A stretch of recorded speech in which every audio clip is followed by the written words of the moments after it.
Good evening and welcome again to another webinar with Sense Financial. Today we have a special guest, and the topic of today's presentation is mortgages, trust deeds, notes, and private lending. And I will be your host tonight. My name is Dimitri. I'm the founder and president of Sense Financial Services. And just before we dive into the topic, I wanted to quickly give you an overview about what we do here at Sense Financial. And we are a boutique financial firm specializing in self-directed retirement accounts with checkbook control. We've been servicing clients since 2010. Our clients love us for a certain reason, because we make effort to do that. We have hundreds of 5-star reviews on Google, Better Business Bureau, Yelp, LinkedIn, and bigger pockets. Over the years, we assisted over 3,000 clients, established over 4,000 self-directed retirement plans, and most of our business comes through referrals. We don't do marketing and advertising. Our mission as a company is to help our clients obtain control and protect their retirement accounts. Proverbs 21:5 says that good planning and hard work leads to prosperity. And we know that you work hard for your money, and we want to make sure that your money is working hard for you. And tonight is actually an effort to help you with that. Patrick is our presenter, which I'm going to introduce in just a couple of minutes here. Been a good friend of mine, a colleague, and a client, and I'm also a client of his. And I think you guys enjoy his presentation. But a little bit about self-directed IRAs and self-directed solo 401k. The benefits of these products is that they allow you to invest in alternative assets, which means that you can achieve true diversification. If you're just investing in the stock market, you don't have that diversification. Investment returns are tax deferred if you use traditional pre-tax account, or even tax-free if you use Roth account. What can be better than tax-free investing, right? You also able to leverage your funds using another course loan if you decide to purchase investment property. We set you up with the ability to have checkbook control over your IRA. So we place you in the driver's seat. And for those who qualify for a solo 401k, it is a great tax shelter. With the current contribution limit for this year, allowing you to contribute up to $73,000 per year. That's a huge amount of money that you can shelter from taxes. So this amount can be tax deductible if you're self-employed or business owner. You can do a lot of things. You can invest in many alternative assets, but there are certain limitations with self-directed IRA and 401k. And the Internal Revenue Code section 4975 on prohibited transaction rules defines those restricted investments, such as collectibles and life insurance contracts.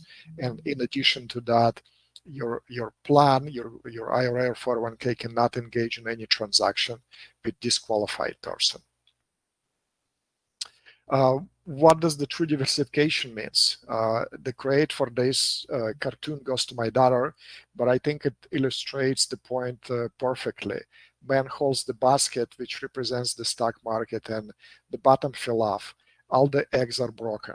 And the wife says, well, I thought that our investments were diversified. Well, guess what? If you are just in one asset class, in one basket, then you don't have that true diversification. Ecclesiastes 11:2 says, divide your portion to 7 or even to 8, for you do not know what misfortune may occur on the earth. And you cannot truly accomplish that with a self-directed retirement account.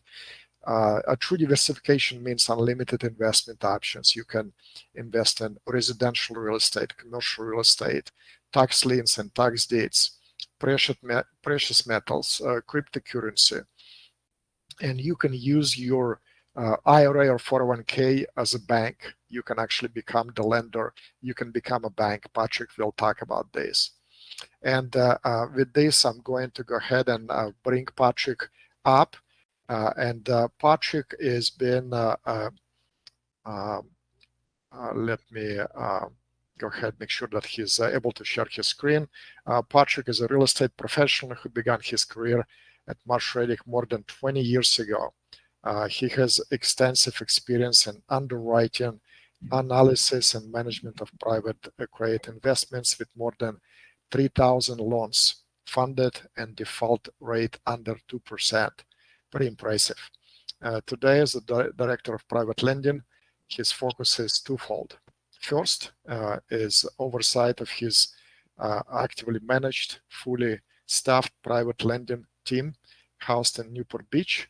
And second is a capital partner relations, business development, and the sustainable organic growth of the Marshall Reddick loan portfolio. I known Patrick for almost 20 years. We used to work together, and Patrick is a good friend. As I said, he's a client of Sense Financial, and I'm a client of Marshall Reddick as well. I invested in probably several dozen loans, notes with him, as well as a mortgage fund. So with that, Patrick, go ahead and take it away. Thank you, Dimitri. Really appreciate the opportunity to be here. And thanks to the crowd, the audience who's joined us and taken time out of their evening. Always a pleasure. And thanks for the warm introduction. That was well said. There's a lot to unpack tonight, folks, and we will never be able to get through all of it. So this is going to be a little bit of a high-level overview. And if there's one thing to take away from the presentation tonight, it's that you need to give private lending a try. I've been doing it a long time, and I've invested in a lot of different asset classes. And I find that it's the best mix of safety, which is extremely important. You always must protect the principal, but you also need to invest for a high yield. And so I find that private lending, especially when it comes to passive investments, it really does offer the best mix of safety and yield. So I hope to get your attention enough so that you'll give us and Marshall Reddick a try for the benefit of your self-directed retirement account. I do like crowd participation as well, and it's always good to get everybody moving. So we've built in a few polls in tonight's presentation. I think maybe we'll get started with one. Dimitri, are you able to launch the poll? Yes, it is going, waiting for the results. And so if you don't mind, would you reading that question for us? Yeah, the question is, have you previously done any mortgage, trust deed, or not investing? That's awesome. And just really good to understand who's out there and the crowd. You know, is this something that's brand new to people? Do they even understand what we're talking about with private lending? And just to kind of understand, the sentiment from the audience. So we got a little bit mixed results here. Let me go ahead and publish them so everyone can see them. But we have 20% that have done it on occasion. 26% do it regularly. 13% no, because they think it's risky. And 40% said that they just learning and they want to know what private lending is. So majority of our audience is new to this.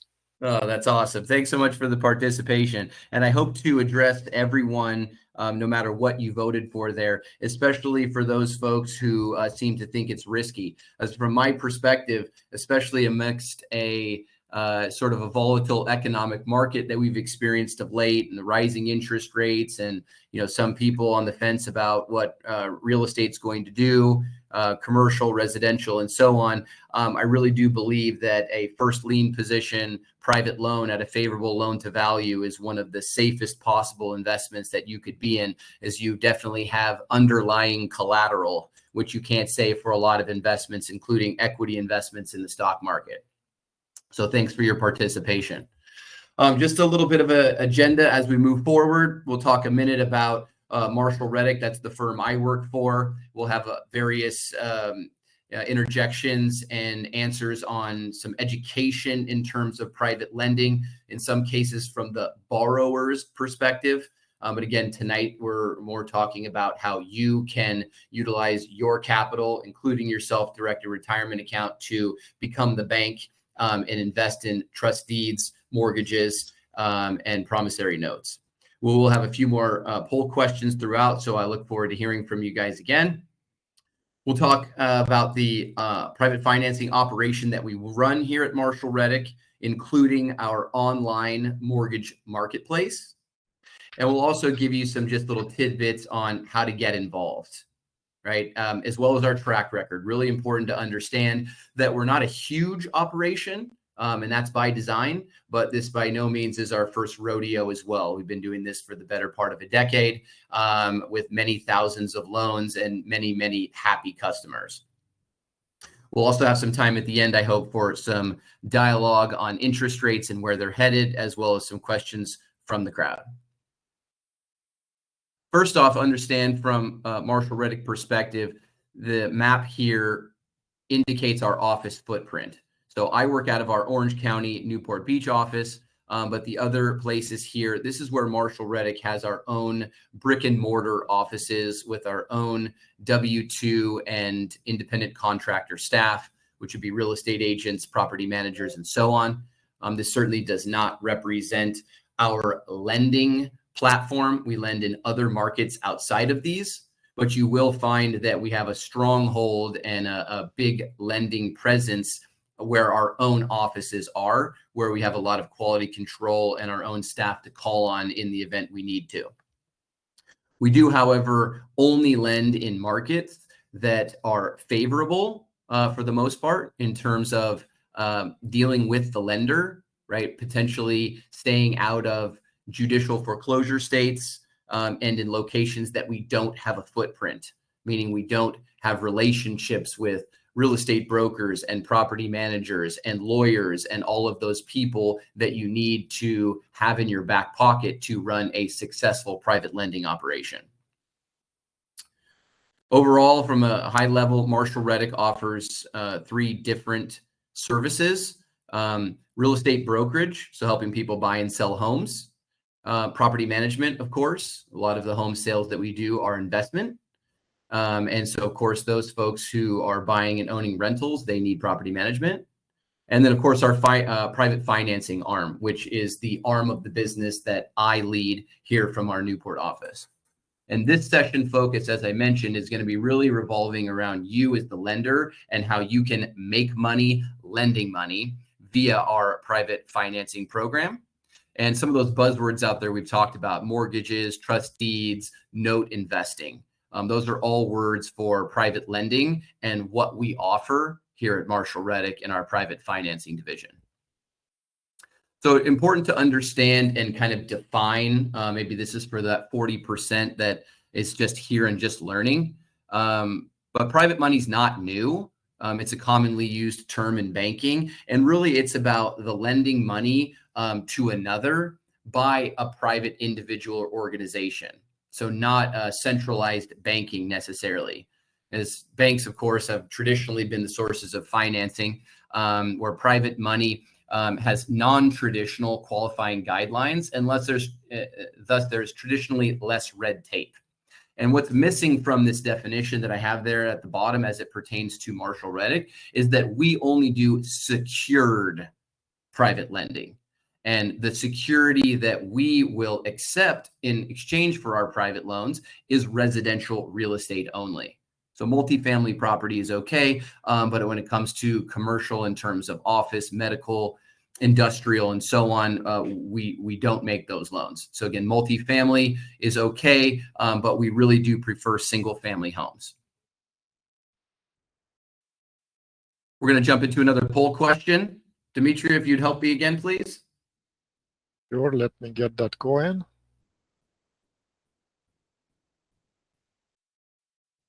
Waiting for the results. And if you don't mind asking the question, I'd love to hear it. Yes, the question is, what is the number one reason for borrowers to use a private money loan? So we have folks participating. I just want to inject also and tell people that if you guys have any questions for Patrick, you can go to the Q&A session there and type your question there. We will have some Q&A at the end, so you can you'll have the opportunity to answer your questions. Yeah, look forward to it. No, there's no stupid questions, so let's get them out on the table tonight. Right, so the results, let me go ahead and publish them for everyone to see, and I'll just read them. So 15% poor credit, another 15% cash down, 5% income, and then 65% speed. Okay, so we have some really, really well-educated investors. I love to hear that. Most commonly, the misconception is that private money is for Alt-A borrowers or subprime. And so you'd think in that case that those folks are borrowing because they have poor credit, or they don't have the income, or they don't have the down. And that's 100% not the case. Especially in our program, the number one reason that folks are looking to private money is speed. And if you've gone to a bank or another financial institution and gone through a conventional loan process, you know just how absolutely painful that can be. And you almost feel like a criminal, right, in terms of how they're just sourcing everything in your financial space. That's because Fannie Mae requires a lot of that in terms of their guidelines. And so the conventional lenders have to abide by that. We certainly don't. We come up with our own guidelines, and they're very good, solid guidelines. And I often think about the way we underwrite loans as safer than those that conventional lenders are offering. Because at the end of the day, the conventional lender simply has to meet those guidelines of Fannie Mae. And as long as they do that, they go ahead and make the loan, right? Without regard to whether the borrower actually can repay the loan. From my perspective in our underwriting, it's important to understand that you as the lender are going to be holding this paper, and you're going to be collecting the interest payments, or our fund is. And so in that case, we need to be underwriting this that we are so confident that we're going to be collecting all of the interest payments until the maturity date. Right. So again, I think that that's a more powerful way to look at it, and the borrower's ability to repay that loan, and our confidence in the underlying collateral asset that is securing that loan. So thanks again for the participation. So when it comes to our private financing operation, basically we have positioned ourselves to where we're able to provide a very needed, common sense service to the borrower. Right, the borrower needs that private money for one of their business ventures, all revolving around residential real estate. And on the other end, and the back end of that, is that our operation provides a safe and high yield investment to the lender, who's going to actually bring in the capital and who's going to play the bank in this scenario. So then Marshall Reddick's role is to arrange the transaction between and amongst the parties. And not only are the parties the borrower and the lender, but they're also escrow and the title insurance company and the homeowner's insurance and the loan servicer and all of the real estate agents, potentially the 1031 exchange accommodator. So there are many parties involved in a lot of these transactions, and we're very hands-on in our program to facilitate and arrange the loan transaction between all of the participating parties. Diving a little bit more about our operation, it's very, very important to understand we have strict guidelines on the types of loans we will make, including the fact that we are strictly a non-owner occupied lender. So no primary residence loans here. These are all business purpose loans. First lien, very important as well. Worst case scenario as a first lien holder is that you end up owning the collateral property. That happens very, very seldomly, at least in our program, due to good collateral assets and good loan to values. But if you're going to do private lending, right, and you're going to go outside of Marshall Reddick, do yourself a favor and don't lend in any position outside of first. That's the safest and only place to be, in my opinion. When it comes to lending of any type, loan to value is one of the most primary metrics, if not the most primary. The lower the loan to value, the lower the risk. The higher the loan to value, the higher the risk. So I sleep well at night knowing that our guidelines support favorable or good or solid loan to values. As far as the underlying collateral asset, the question you have to ask yourself when deciding if you're going to make a private loan is, are you willing to own that collateral asset or that subject property? So we take a lot of the guesswork out of it with our in-house underwriting team. And that goes for not only the asset, but for the first lien position, as well as the good loan to value. So when it comes to private lending at Marshall Reddick, as you're going to see, and we move through this discussion, that we ask these questions before we even show you the transaction. So if it's not first lien, or it's not a good or favorable loan to value, or it's not an asset that we would be willing to own for the loan amount, it wouldn't even make it to your inbox or to our marketplace. Some other important aspects here about the operation. We're not lending to the weekend warrior or the first-time home flipper, right? We have a very loyal, recurring, experienced, and professional borrower base. And this is really important, right? We're supporting local, around the country, small real estate brokerages, small property managers, small we buy houses for cash type operations. And these folks are borrowing from us on a regular basis. In some case, maybe 2 or 3 or 5 loans per year. And in other cases, it's 25, 30, or 50 loans per year. And some of the relationships with these people go back a decade or more, and hundreds of loans, right? And that type of, underlying metric to the loan really goes a long way. And it's one of the main reasons that our default rate is so hyper low. I also think that our internal and conservative and skilled underwriting is extremely important to our operation and to how I run this operation. Being exposed to real estate early on in my career in the early 2000s and seeing what the real estate market did as the lead up to 2008, and then going through the whole 8, 9, and 10, and that destruction that happened, that really shaped my mind and the way I approach this program and as a money manager. And so, we all work too hard to save.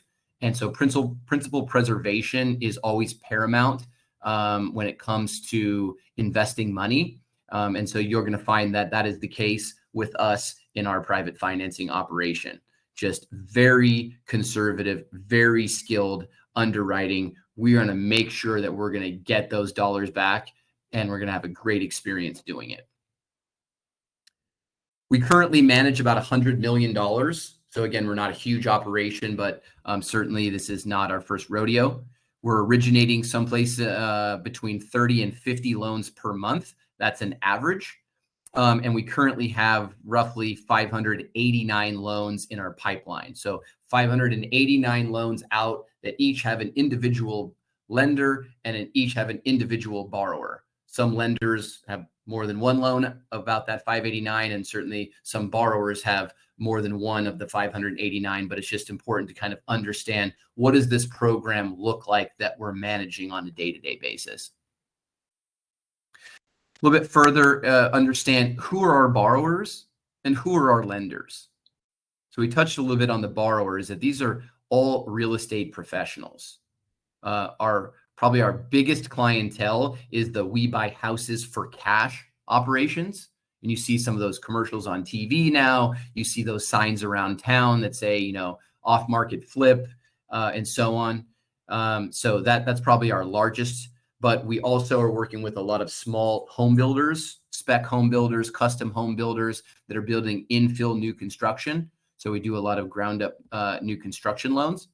And we also have a niche for non-recourse loans. And that's obviously very important. And a lot of folks listening in have self-directed retirement accounts. So they understand that if you're going to use that retirement account to purchase and own real estate, and you're going to do it with a loan, you need a special loan called a non-recourse loan. So we fill that niche for a lot of our clients that are utilizing our brokerage and our private property management operation. And so we do some of these longer term rental or hold type loans. As far as our lenders and where the capital comes from to fund this program and to fund each individual loan that's being originated, these are just private capital partners. These are Dimitri, as he mentioned. This is me, Patrick. I lend a ton of money on my program. A lot of Marshall Reddick capital partners, a lot of Sense Financial capital partners. These are just individuals who are choosing the route they want to go at Marshall Reddick, which there could be the direct lending where you actually own the trust deed yourself, or perhaps you prefer the safety of the mortgage pool as opposed to the direct ownership. It's very important. I have here is a lot of my lenders or my passive investors are utilizing their self-directed retirement accounts. I personally, as Dimitri mentioned, I'm a client and I have been a very long time. I have 2 self-directed retirement accounts, a self-directed IRA LLC, and I also have a solo 401k. So I use both of my retirement accounts to make private loans on my platform. You can do the same. As I mentioned, you have 2 options to invest when it comes to our private financing operation. Number 1, that's direct lending, right? And about half of the capital that we manage is in this program. This is one lender on one loan. There's no fractionalization. There's no crowdfunding. This is the more active of the 2 options, right? You basically decide and you pick the already approved, fully underwritten transaction, right? Marshall Reddick's underwritten. We've said this is a good loan. You get to look through that available inventory of those Marshall Reddick approved loans, and you get to pick and you get to fund that loan as the bank. It's your name or your self-directed retirement account name on the paperwork. So chalk this up to the more active. If you want to equate it to the stock market, this would be like owning Amazon stock directly. Whereas the other option is a little bit more diversified, a little bit more passive option. About half of the 100 million that we're managing is currently housed in this operation, right? This is the more passive option. This is where you're relinquishing the control of the choice and you're investing with the pool with hundreds of other capital partners and millions of dollars of capital. So then you relinquish the control of the choosing to us as fund management. So we pick and fund. And this is more, again, going to the stock market and the equity market. This would be more like owning a Vanguard mutual fund as opposed to owning the Amazon stock directly. How about the role of Marshall Reddick? Well, the role is fourfold here.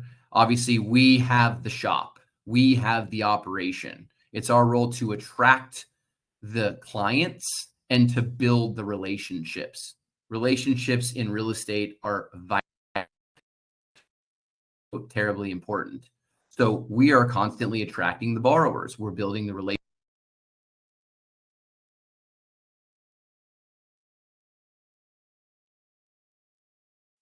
In the deal flow. Certainly a lot of borrowers would love to find the lender directly and the lenders would love to find the borrowers directly, but a lot of the clients are very busy, right? This isn't their full-time job. So Marshall Reddick offers that service or that role. We also are the processor. We're the underwriter, right? We take a loan application from every one of our borrowers. We interview every one of our lenders to make sure that they understand the situation and what's going on. We set our own guidelines, the types of loans we will make, the loan to values, the interest rates. We structure the loans. We structure them obviously in the safest way possible for the lender while still getting the borrower to say yes to the transaction. And obviously we're issuing the approvals. As a direct lender, you get to choose whether you want to do that loan or not, but we are still the ones processing and underwriting and touching all the different parts of the loan. We're the loan broker, right? We talked about the fact that we arrange the transaction. So we deal with escrow, title, insurance, and the loan documentation. It's important to understand here too that we do all of the things that a bank would do, right? All of those safeguards. So when you lend money on Marshall Reddick's platform, right, you're always going to be using a third-party escrow. Marshall Reddick will never touch your money, right? There'll always be title insurance. right, to ensure that your lien is in first position and that there are no clouds on title from the prior ownership or prior lenders. We maintain homeowners assurance to ensure the underlying collateral property in the event of fire or other hazard. And of course, the loan documents, the promissory note, the security instrument, which is the deed of trust or the mortgage, and all of those other documents there for the protection of both the borrower and the lender. And then ultimately, we don't just let you fund the loan and then forget about you. It's a very hands-on, very actively managed program where we're making sure that the payments are being made timely. We're involved in the loan payoff when that time comes and the property, the collateral property that's being flipped or that's being improved is being sold to ensure that you get your money back. Right. And then ultimately, the last part of any secured private loan is to release the lien that was previously perfected by the deed of trust or the mortgage. So kind of just again, touching on the four main pillars of Marshall Reddick's role in our private lending program between the borrowers, the lenders, and all of the associated parties involved. Let's talk a little bit about the types of loans we originate. There are four main types as well. Again, number one being renovate loans. These would be existing properties that are being improved. These are hyper short terms, right? 6 to 12 months. That's the maximum term, right? The borrower could certainly pay off the loan in advance of that. And the borrower actually desires to pay off the loan as fast as possible because the interest rates are high, right? So the shorter they hold the loan, the less interest that they owe. Whereas from our perspective as the lender, right, we want the loan to go all the way to term, right? Because we want to keep our funds invested and earning as much as possible. Because the longer the loan's out, the more interest we're going to make. So I won't go through each one of these in terms of the term and the LTVs, but just understand again that these are favorable loan to values. These are based on current or appraised value and also at favorable yields. And we think, though, that these yields, right, these this income to the lender is in line with the associated risk, right? Because there are many investments out there that could potentially yield higher than this, right? But are you taking on and can you quantify the associated risk? And is that risk worth the yield that you're going to be gaining, right? And so a lot of folks invest in equity syndications, real estate syndications. I won't spend too much time there, but just know that in that case, you're the equity, which is behind the debt. And in essence, you're in second or junior position. The yield better be significantly higher, potentially double to these, because again, you're taking on much higher risk than you would as a first lien holder, the debt side of the business. So again, renovate, that's our biggest, probably 65% or so of our capital is going into those loans. Bridge loans, these are no improvements, right, to the subject property. These are short to midterm. We talked a little bit about the new construction that we do, as well as the longer term that we do.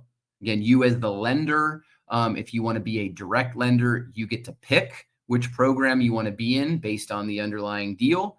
And of course, if you prefer to get into the mortgage fund, we as fund management are deciding on the allocation. That current allocation is 75% 12-month loan term or less, and 25% 12-month loan term or longer.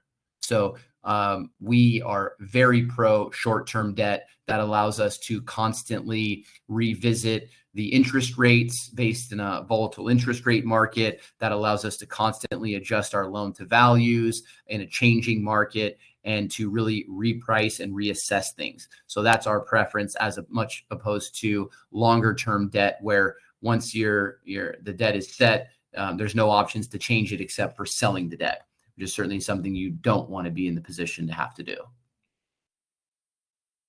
Little education here for you. Private money pros and cons. These would be from the borrower's perspective as opposed to the lender.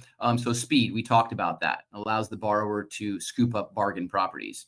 There's also the underlying guidelines, right? Not like Fannie Mae. The deal is important to us. The equity, the down payment is important to us, much more important than income and employment, right? Not that income and employment are not important, but if someone's putting 50% down on a $500,000 property and I'm lending the other 50%, I feel fabulous about my position, regardless of how much money the borrower earns or whether they're employed or not. Some cons, well, the fees and rates, they're higher, right? And the private market sets the standard here for the fees and the rates charged to the borrower, right? Not the government or Fannie Mae. Another con would be the loan terms. Generally shorter durations, prepayment penalties are very common for the benefit of the lender. And then, of course, balloon payments. Balloon payments, simply a large payment at the end of the term to pay off the unpaid principal balance. Also important to kind of understand primary versus secondary. So we mostly do private lending here, which is a primary market transaction or an origination of a new loan versus buying of notes, which is very common in the non-performing loan space, right? Or a secondary market transaction. So when it comes to private lending, again, we're funding a brand new loan for the borrower. The loan amount is not negotiable, at least with us, right? We've already done the underwriting. We've already structured the transaction. We've already gotten the borrower's approval before it hits our marketplace and before you as the capital partner are able to see that. This is a primary market transaction. The loan terms are established and new loan docs are signed by the borrower. Opposite of that, of course, buying notes, you would purchase or take over an existing loan from the current lender. In this case, the price you're going to pay for that unpaid principal balance or for that loan is negotiable. And then this is, of course, a secondary market transaction, as I mentioned. And this is not uncommon, folks. Think about conventional lenders and banks. They're the they're the lending aspect or the origination of the primary market, and Fannie Mae buying that debt from those conventional lenders is the secondary market, right? Where there's no change to the existing loan terms and the current loan docs are assigned to the new lender who's coming in to buy that from the originator. So I hope that helps understand a little bit of difference about the two. We do support the buying of notes, right? So if you as an individual capital partner or a direct lender, right, and you need to sell your loan for some reason, God forbid, a family emergency or medical emergency, we do support that. And we certainly have a much better option than the other note buyers that are out there that are going to want to buy at steep discounts. Okay. Very important, and one of my favorite things about our private lending program is our mortgage marketplace. This is a quick little screen clip of what the list view will look like, where you can just get a rundown on not only here what I'm showing available loans, right, fully underwritten, already structured, and just now looking for the capital, and a high-level overview in terms of what's the yield, what's the lien position, what's the length of the term, and what type of transaction is it, right? Originate a loan or primary versus buy a loan and secondary market transaction. And then important to understand that each loan has a listing page. This is an example of one of those listing pages. And we've gone to great lengths to publish all of the information that we think an individual capital partner needs to understand, needs to digest, that needs to know in terms of due diligence to decide on whether this is a good loan for you to fund or for you to bank or for you to own as an investment. Again, so each loan that is published on our mortgage marketplace has its own listing page. This is just an example. So this mortgage marketplace is like the multiple listing service, right? An MLS, which many of us are probably familiar with, but in terms of property, right? That's where listing agents go to list their clients' properties that are being sold, and where buyer's agents go to help their clients find and source those. This is for loans, however, right? So we have borrowers that need capital, and we have the lenders who are looking to place capital. This is online. It's public access. It's not a paid subscription. In all reality, you don't even need a username and password to the Marshall Reddick website to access it, To become a lender, however, you will need a Marshall Reddick username and password. Just like the MLS for properties that we're all used to, this contains all of the historical data on all of the loans. So our entire operating history, in essence, is transparently housed online for everyone to see in real time. This is a live and constantly being updated website, right? My team is constantly updating it. And I've got over here to the right a little screen clip about the loan statuses, right? So available, of course, would be those that are available for investment now, and they just move in chronological order as they move through the flow. So pending means we already have a loan commitment. Active means they're funded and they're in play, and so on and so forth.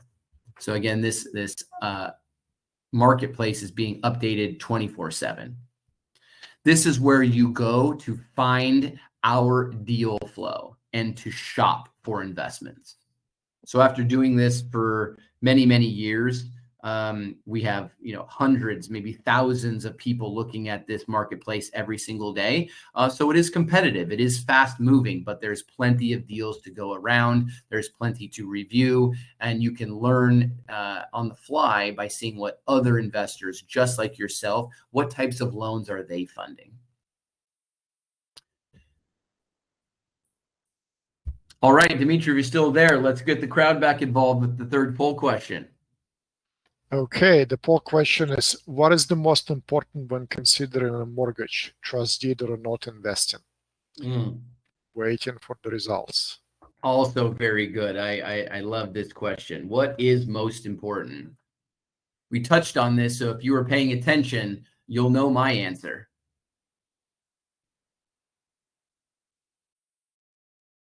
Want to publish those results, Dimitri? Okay, still changing. Okay, let me go ahead and publish. So we have 10% investment yield, 5% borrower's credit, 75% loan to value, and 10% subject property location. And so we do have everyone paying attention. I love that. And indeed, loan to value is the most important when it comes to private lending. Don't get blinded by yield.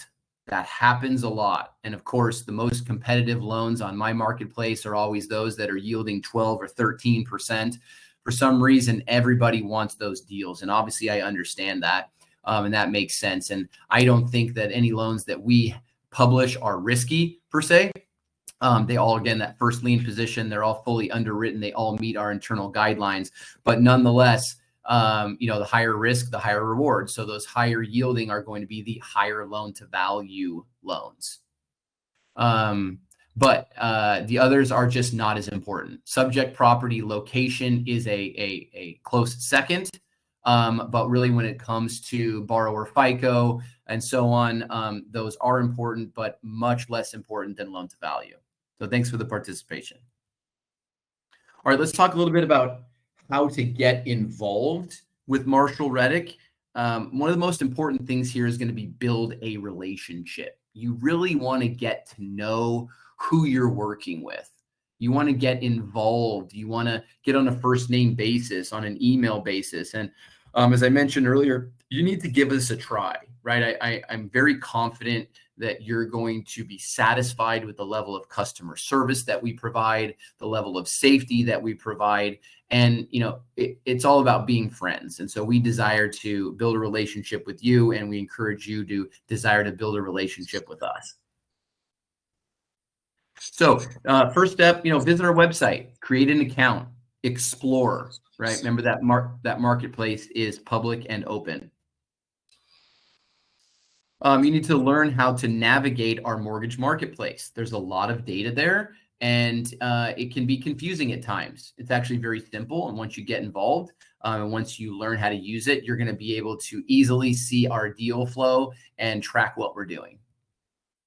You also need to learn about Marshall Reddick Mortgage Fund, right? This is a little bit different animal, and we don't have time to speak about it this evening, but it is an option if you prefer the safety of a mortgage pool right? As where you own a fraction of hundreds of loans alongside other lenders and millions of capital? Or do you want to go it alone on your own as a direct lender and own an individual transaction or a handful of individual transactions on your own? You want to read reviews. You want to schedule a consultation. And as I mentioned, number one, build a relationship with myself and my underlying team here in Orange County. So that QR code that's on the screen there, that will direct you right to where you can schedule a consultation online. We'd love to speak with you in that regard and answer any questions, help you learn how to navigate the marketplace, and help you learn more about the mortgage fund and everything that we do. You also then need to decide between direct lending and the mortgage fund or both. A lot of our capital partners do both. They like to get involved initially, perhaps doing a couple of loans directly and kind of learning the ropes. And then I find a lot of folks prefer the passivity of the mortgage fund, understanding that the yield is essentially the same, right? Some people can do better in the direct lending, but equate it more to day trading, options trading. It's a much more active way to invest as opposed to taking a more passive route where you're relinquishing the day-to-day and the management to the principals here of the mortgage fund. Of course, then, don't get analysis paralysis, execute and make an educated decision to make an investment. I'm quite sure you'll be glad you did. Right? And I encourage you to read some of those online reviews. I'd be happy to give you referrals to speak to folks that have been lending with me for the better part of a decade. And in all reality, you have the best, most trusted referral in Dimitri, who again is someone I've known for nearly 20 years, who's done many, many loans on my platform directly, who is an investor in my mortgage fund, utilizing both personal capital and his self-directed retirement account. So I do appreciate that, and speak up and ask people for their assistance and how they got started. Okay, let's briefly run through our track record as we sort of get to the end here. Again, not our first rodeo, so I updated these prior to jumping on this presentation. So 3,154 loans originated to date. That number going up every single day. 589 loans actively in the pipeline, which includes 567 originations and 22 secondary market loans that were originally originations, then purchased by a different lender. 2530 loans paid in full.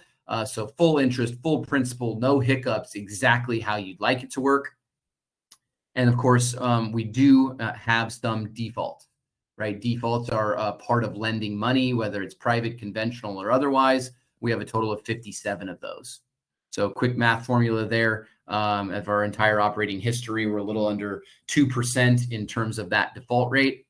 And it's very, very important to understand that a default doesn't necessarily equal a loss of principal. And in many of those 57 loans, they worked out just fine. It might have gotten a little scary or a little hairy there for a minute for the underlying lender. We may have had to get a lawyer involved. We may have had to advance property taxes or force place insurance. But in, again, many of those cases, the lender got paid in full through the sale of the property. And I'm going to dive a little bit into those defaults because I always get a lot of questions about those. So again, I won't go over each of these scenarios. But I have listed at the bottom, and I've given you a URL. Hopefully, Dimitri will provide you with the slides or the recording, and you can visit this URL, which is on our website and gives you the definition of all of our loan statuses, including the 1, 2, 3, 4, 5 default loan statuses that you see on your screen now, so that you can fully understand what each of these are. Right. But again, as the first lien holder, the worst case scenario would be a scenario where it's a deed in lieu or an REO, which is a real estate owned or a failed foreclosure sale. In either case, right, you ended up with the subject property and the loan is over. In the other scenarios, the lender always got paid and the lender agreed to whatever the loan completion was. So again, always your choice. And again, that's the benefit of the first lien when it comes to private lending or any type of lending. All right, Dimitri, let's have you come back in. We've got this and one more poll question. So poll question number four, what are the benefits of a mortgage trust deed or not investing? And the answer choices are safety, consistency, yield, Marshall Reddick track record, and all of the above. And so a still little bit have of trickery there. Certainly everybody has their own perspectives, but as everybody's answering, my answer to that is all of the above.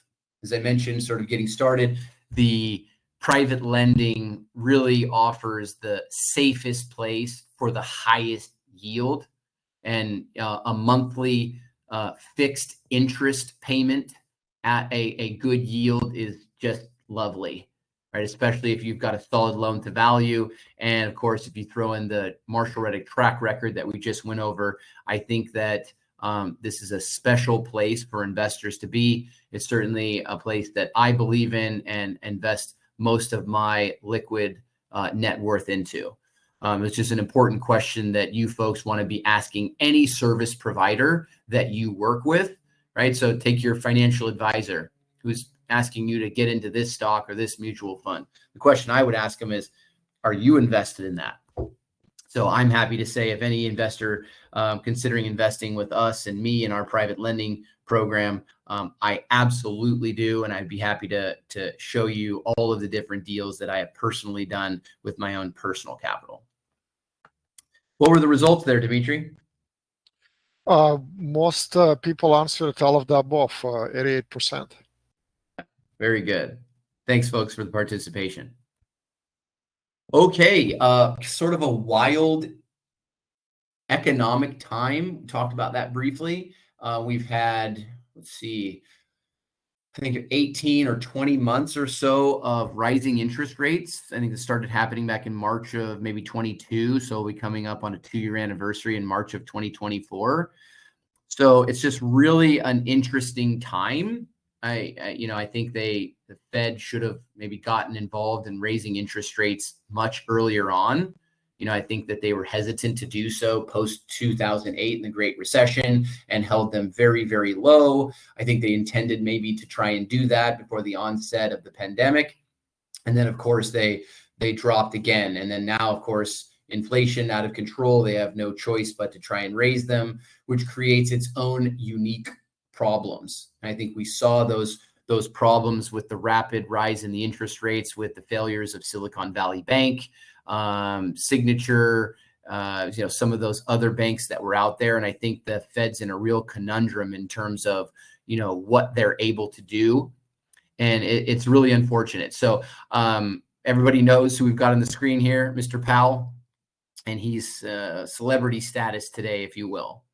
But I think as we move towards our question and answers, I'd love to get the sentiment from the crowd with our last poll question. I'll certainly give you my thoughts on the situation, but Dimitri, if you want to get us launched here, and let's get everyone's sentiment on where interest rates are heading. So poll question number 5, where is the government interest rate headed? Double digit, hold, no change, down, can't wait to see 3.5%. Me too. Not a clue. Yeah. And, most people probably don't have a clue. I would say, I thought about this a lot. I'm 42 years old. I was born in 1981, and I always hear the stories about my mother and father talking about when they bought their first home and your rates were 20%. And I always thought, that's hogwash. We're never going to see that. And the rates that we're at today are not uncommon, right? When I bought my first rental property, conventional loan in 2004, I had a plus 7% 30-year fixed. But we've all been spoiled, and there's this whole generation of folks that have come up that know nothing more than 2, 3, 4%. So, I thought for the first time in my life, I felt that double-digit conventional or federal government rates are possible. I hope that's not the case, but I do think that that's possible. And yeah, Dimitri, what do you think? I think we'll see some increase, slight increase. over the next few months, and then hopefully they'll drop. But this is based on what I've been listening to experts to say. I don't really have my own opinion on this. Mhm. Yeah, I hear you. And I also think that coming into a unique election year, I think probably I share your sentiment that maybe they're going to go down towards the early or mid part of next year. And then I think it really is going to depend on the administration that's going to be taking us forward as a country in early 2025 and beyond, to see kind of what that monetary policy is going to look like. But what does the crowd have to say? Well, we have 16% double digit, 61% majority hold, no change, and 22% have no clue. We didn't have anybody voting for, I hope to see 3.5% again, huh? Yeah, that's probably not happening ever in our lifetime. But I was lucky enough to secure a sub 3% interest on my primary, which is I don't think I'm going to ever see that again. Yeah, no, I feel lucky too. And I bet most of the folks on the call were lucky enough to do that as well. I think that has perpetuated our huge inventory problem. And one of the main reasons that residential real estate is holding its value so tremendously well is because there's just no real need to sell, right? And only those folks that are moving for job wise, or, some for military or some other, underlying reason, or, death in the family and the kids inheriting the properties. And that helps me in my business, because that's a lot of folks, and a lot of my we buy houses for cash type folks. They're right there following those probate records, following those different scenarios. And I think the flippers are out there. The ones are the only people moving residential real estate inventory today. So it'll be very interesting to see. But regardless of the rising interest rates, regardless of the overall market sentiment, I still firmly believe that first trust deed at a favorable loan to value is the best place for safety and yield. And I hope that everybody got a taste of what Marshall Reddick offers. And with that said, if we've got a few minutes, I'm more than happy to field any questions. Yeah, we actually have quite a few, so let's see how many we can get. So first, from Ross, what about SEC regulations? Sure. Good question. When it comes to the SEC, we are registered. Our fund is registered with the SEC. So you can go to the Edgar online platform and you can check that out there. So there's a registration requirement. We are a 506C private placement. That's a fancy word, but it is one of those carve outs or exemptions that came out of, Dodd-Frank and that whole situation. So there is some element of government oversight there, but certainly our fund is not publicly traded in that capacity. It doesn't have audited financials. But when it comes to the direct private lending, no, there's no SEC oversight, right? You're making the choice. Just like, if you want to go online and buy any stock of your choice, you're welcome to do that. And you don't have to ask the government for the option to do that. All right, next question from Kai.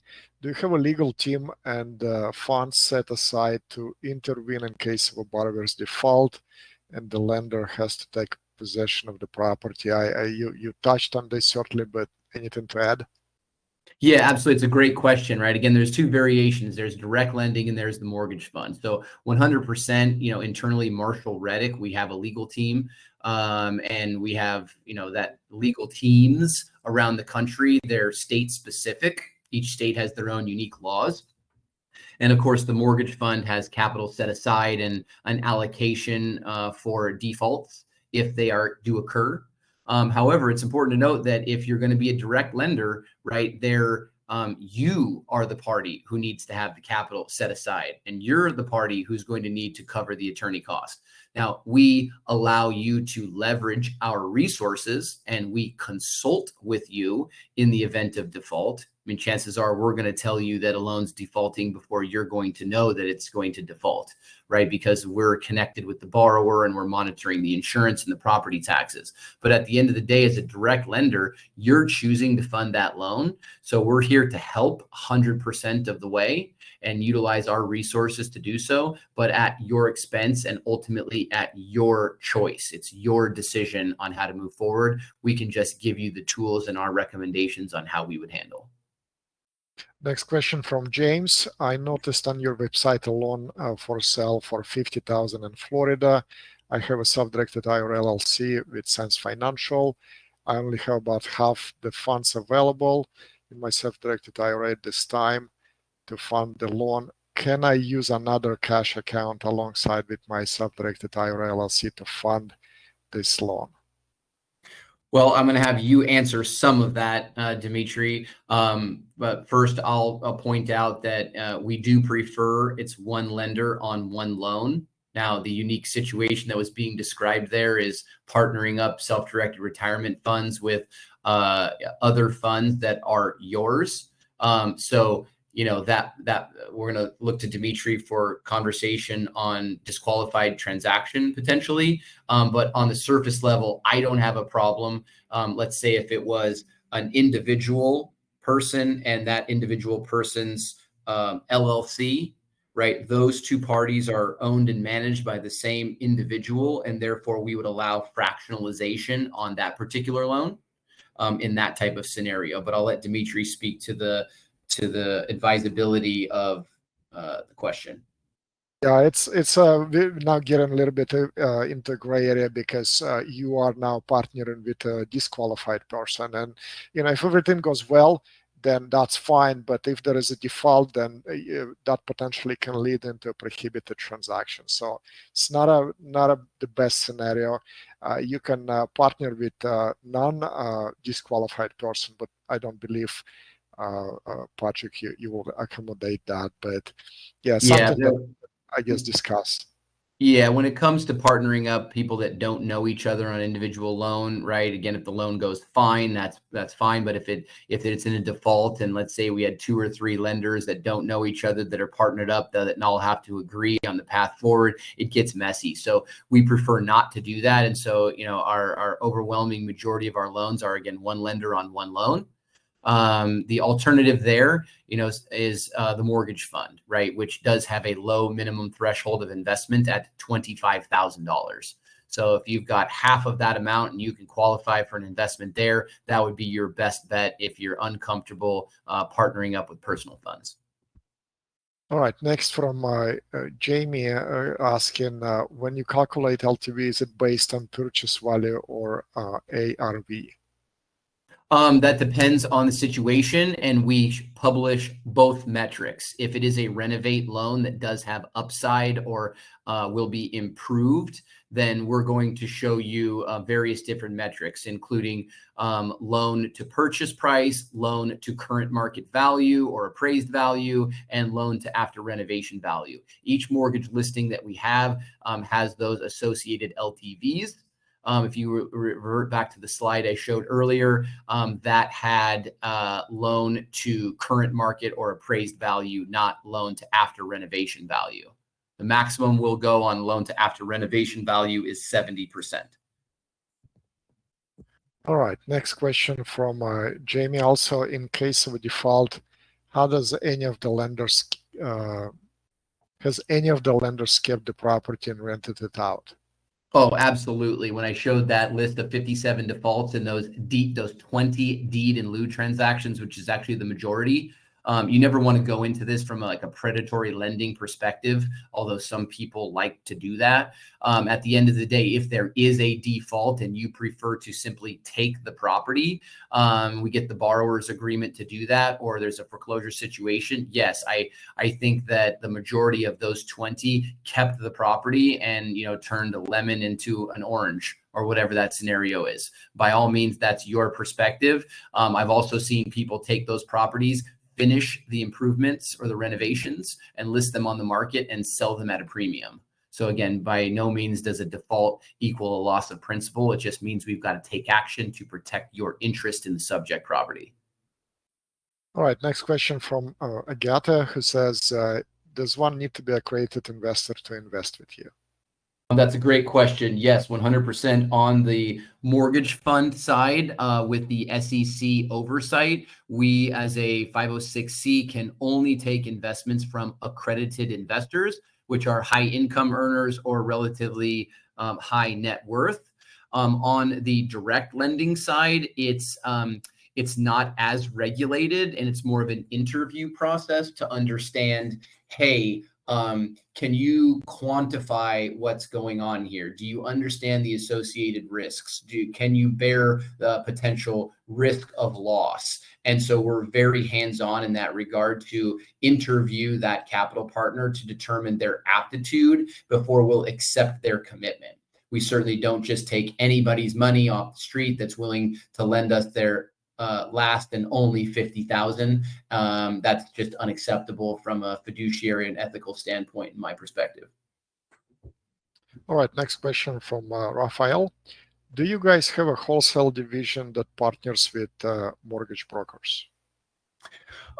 We, for the most part, do not. Periodically, a mortgage broker will approach us and ask us, but we are lending our own equity for the most part.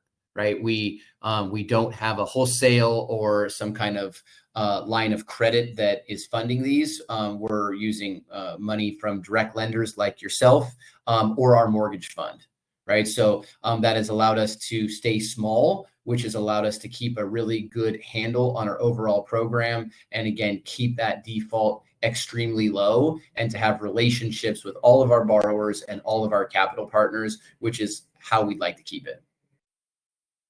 Thank you. And I think last one from Gary. How do you choose which loan your mortgage fund gets instead of to a lender? That's also a fabulous question, and I'm happy to answer that one too. So the bottom line is that using direct lender capital is much more of an active business for us as well. And the mortgage fund is much easier transaction. Okay, so when the mortgage fund has capital, it will take priority. Okay, so for example, in this third quarter that we just ended, I had an overwhelmingly large amount of payoff to the mortgage fund. And so there was a period of time where the mortgage fund was literally taking all loans that were coming through our pipeline, which restricted the flow to the direct lender. But a lot of times the mortgage fund is out of capital and is fully deployed, which is what is the goal and how we're able to keep that yield as high as we can. That's when the direct lenders fill in. But that doesn't mean by any means that the loans that are left for the direct lenders are poor or in any shape not as good, right? They still meet our guidelines. They've still gone through full underwriting. It's just a function of whether the mortgage fund is full or not. So I hope that helps to answer that very unique, very, very good question. If I didn't get to it, go ahead, Dimitri. Certainly makes sense. Yeah. And again, there's a lot to talk about here and a lot to unpack. And I'm sure there are other questions that we didn't get to. I'm very appreciative of everyone's time. And I just would encourage you to reach out, right? Whether that's email, whether that's telephone, whether that's scheduling a call on our website using that QR code that was in the presentation. It's all about just getting involved. So I hope to speak with you guys. And again, Dimitri, thank you so much for the opportunity to be of service. Yeah, thanks for joining us, Patrick. Great presentation. Thank you to all the attendees for joining us as well. I do encourage you to reach out to Patrick and just get the conversation going so that you can start learning about this. Again, I personally invested with Patrick in many loans as well as in his fund, and certainly encourage you to do the same thing. If you guys have any questions about self-directed retirement accounts, happy to chat with you about that. You can schedule consultation on our website.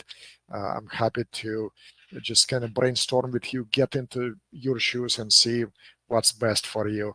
but we are out of time for tonight. Thank you so much for joining, and we'll conclude here.